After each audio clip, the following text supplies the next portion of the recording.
Hello everyone, welcome back to the channel. In the previous lecture, we studied Lewis theory, which explained how atoms form chemical bonds. But Lewis theory couldn't answer an important question. Why is water bent while carbon dioxide, CO2, is linear? To answer this, scientists developed the VSEPR theory. VSEPR stands for valence shell electron pair repulsion theory. It was proposed by Sidgwick and Powell in 1940 and later modified by Gillespie and Nyholm in 1957. Now let's understand this with a simple analogy. Imagine you are sitting on a bench, and someone sits very close to you. What will you do? You'll naturally move a little farther away to make yourself comfortable. Similarly, electron pairs don't like being close to each other.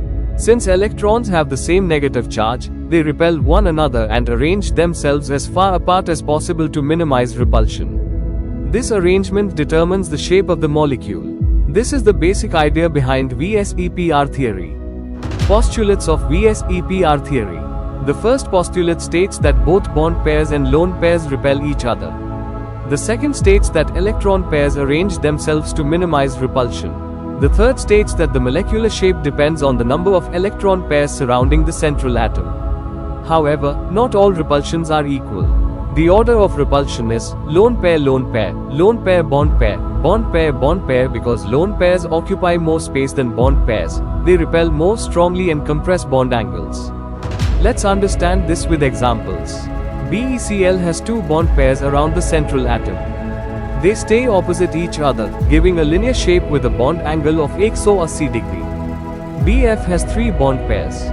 They arrange themselves at equal distances, forming a trigonal planar shape with a bond angle of 120 degree. Has four bond pairs, resulting in a tetrahedral shape with a bond angle of 109.5 degrees. Now consider, it has three bond pairs and one lone pair. Because the lone pair repels more strongly, the bond angle decreases to about 107 degrees, giving a trigonal pyramidal shape. Finally, has two bond pairs and two lone pairs. The stronger lone pair repulsion further decreases the bond angle to about 104.5 degrees, producing a bent or V-shaped molecule. Advantages: VSEPR theory successfully predicts the shapes of many molecules. It explains variations in bond angles. It helps us understand the effect of lone pairs on molecular geometry.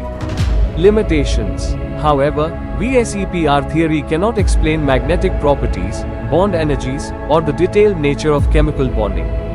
For these, more advanced theories such as valence bond theory, VBT, and molecular orbital theory, MOT, are needed. Conclusion.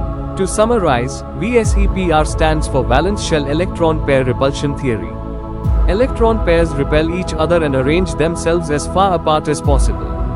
The shape of a molecule depends on the number of bond pairs and lone pairs around the central atom. And remember this simple line: more lone pairs means more repulsion, and more repulsion means a smaller bond angle. If you found this lecture helpful, please like, share, and subscribe. Thank you for watching.